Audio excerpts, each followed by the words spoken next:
May 8, 1945. Rhine Meadow Camps, Sinzig, near Remagen, Germany.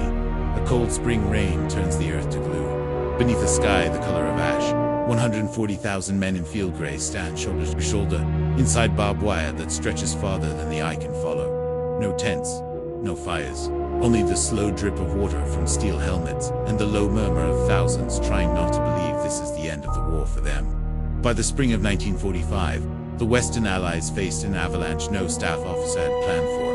In 6 weeks, more than 3 million German soldiers surrendered west of the Elbe, nearly one-third of the entire vote. Eisenhower's headquarters declared them not prisoners of war, but disarmed enemy forces, a deliberate distinction.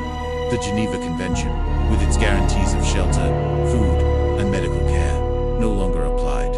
Across 19 sprawling Rhine Meadow Camps, Remagen, B8, the land itself became the prison.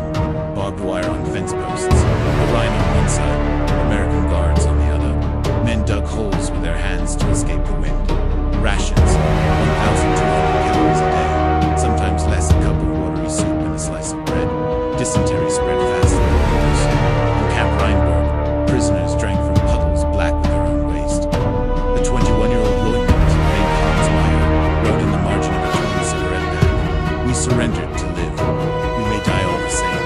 June 1945. The crisis peaks. Official U.S. Army records later admitted death rate in some camps reached 30% over the summer months. POWs, wrapped in blanket scraps or nothing at all, were loaded onto trucks each dawn. At Bad Kreuznach, prisoners recalled the ground so thick with the dead that new arrivals slept atop earlier graves that had not yet sunk.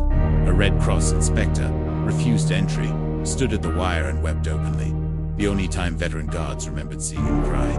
By autumn, the camps emptied as quietly as they had filled.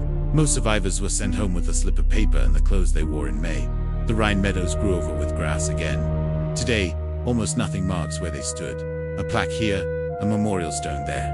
Yet beneath those quiet fields lie the remains of perhaps 40,000 men who never fired one shot after the war was over. They did not die as soldiers. They died as footnotes, erased by a signature on a surrender document, buried by a clause in international law. The war ended on the 8th of May. For them, the suffering had only begun.